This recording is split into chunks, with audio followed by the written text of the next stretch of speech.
Hi everyone, I hope you are doing well. In today's video, I'm going to show you how to download and install the HP Laserjet P1112 printer driver on Windows 11. So first of all, you need to open your web browser on your PC or on your laptop. In your web browser, simply use the search bar on the top. Then you need to simply search for HP Laserjet P1112 printer driver. Now, after typing this particular thing over here, you just have to simply hit enter.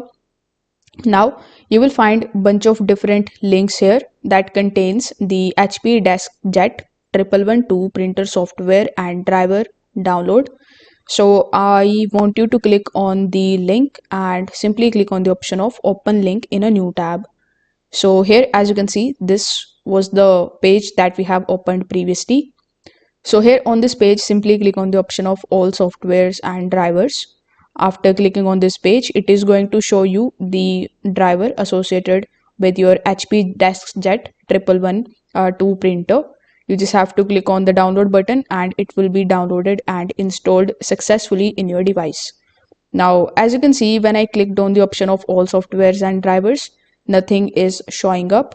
So if this is also the case with you, you will have to get this particular driver from your friends or family members with the help of a pen drive. So you can then inject that particular pen drive on your PC, and then after double clicking on that setup, you will be able to install the driver. So if this video helped you out, consider subscribing to the channel and liking the video. Thanks for watching.